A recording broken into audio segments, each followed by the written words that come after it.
بسم اللہ الرحمن الرحیم۔ عزیزان محترم، وقت جو ہے نا وہ گزرتا رہا اور شک کرنے والے جو ہیں امام محمد تقی علیہ السلام کی ولایت میں اور امامت میں شک کرتے رہے، اور یہاں تک نوبت آ گئی کہ لوگوں نے یہ طے کیا کہ ہم امام کو آزمائیں گے، ان کا امتحان لیں گے، ان سے سوالات کریں گے اور یہ دیکھیں گے کہ امام محمد تقی علیہ السلام میں امامت کی صلاحیت ہے بھی یا نہیں۔ لیکن توجہ فرمائیں کہ قدرت کا یہ بھی ایک انتظام تھا کہ حریفوں پر حجت قائم ہو جائے۔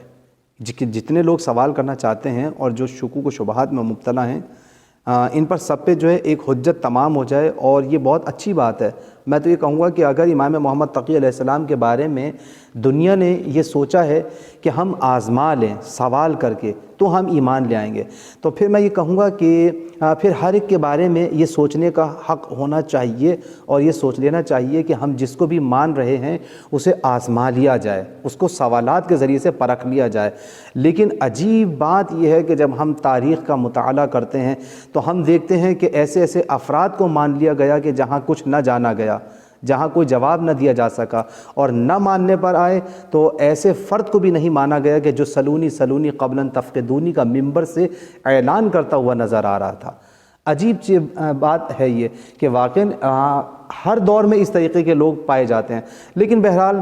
میرا چونکہ موضوع گفتگو وہ موضوع نہیں ہے، میں صرف امام محمد تقی علیہ السلام کے بارے میں اس وقت آپ کے سامنے گفتگو کرنا چاہوں گا کہ آپ دیکھیں کہ لوگوں نے بہرحال یہ طے کیا اور ایک مجلس آراستہ کی باقاعدہ،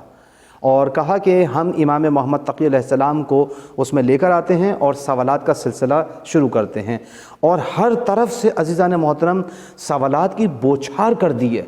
ادھر سے سوال ادھر سے سوال، اتنا مجمع ہے، ہجوم ہے، مگر اللہ رے علم امامت کہ کوئی سوال تشنہ جواب نہ رہ گیا۔ امام نے ایک ایک کا جواب بڑے تحمل کے ساتھ، بڑے استقلال کے ساتھ، بڑی متانت کے ساتھ ایک ایک سوال کرنے والے کے جواب کو عنایت کیا۔ سوال کرتے جاتے تھے لوگ، امام جواب دیتے جاتے تھے۔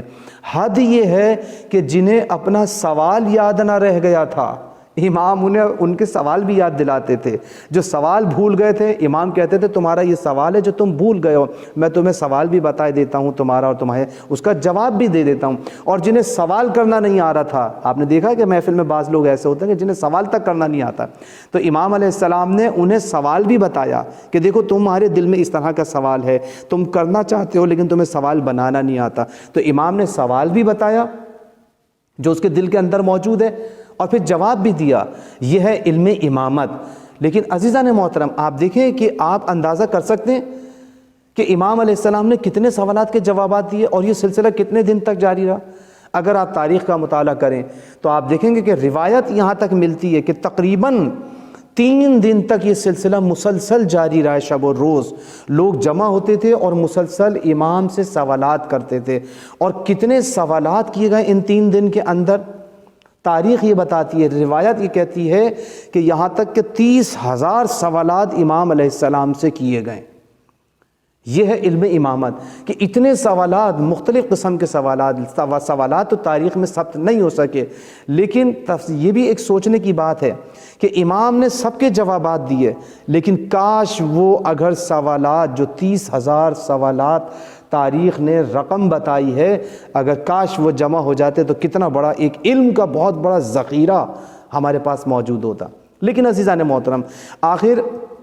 یہ سوالات جمع کیوں نہیں کیے گئے، یہ محفوظ کیوں نہیں گئے؟ وجہ یہ ہے جو میں سمجھتا ہوں کہ اگر یہ علم حاصل کرنے کے لیے سوالات کیے جاتے تو محفوظ رکھے جاتے۔ یہاں تو مشکل یہ تھی کہ وہاں تو خالی مذاق اڑانا ان کا ہدف تھا، امام کو آزمانا ان کا ہدف تھا، یہ کوشش ان کی یہ تھی کہ بس کسی طریقے سے امام کو گرایا جائے۔ لیکن مگر کیا کہنا پروردگار عالم کی عظمت کا کہ ان پروردگار عالم نے اپنے بندے کو، اپنے صاحب منصب کو اتنا علم عطا کیا کہ امام علیہ السلام ہر منزل پر یہ واضح کرتے چلے جا رہے تھے کہ سلونی قبلا تفقدونی کا مصداق بنے ہوئے تھے کہ میں اسی کا بیٹا ہوں کہ جس نے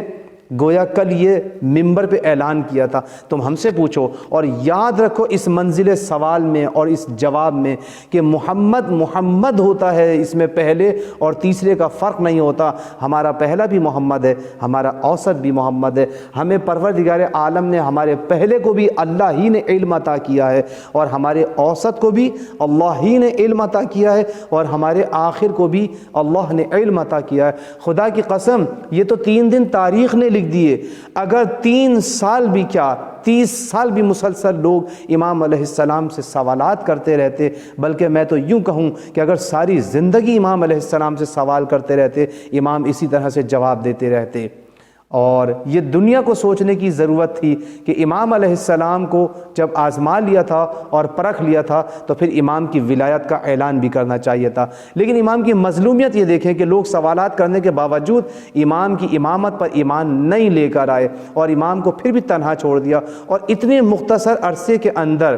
جب معتصم عباسی نے اس طرح سے امام علیہ السلام کو دیکھا ہے، مجھے موقع ملا تو میں انشاءاللہ بیان کروں گا کہ آپ دیکھیں کہ یہی وہ نشست تھی کہ جہاں امام علیہ السلام مسلسل سوالات کے جوابات دے رہے تھے،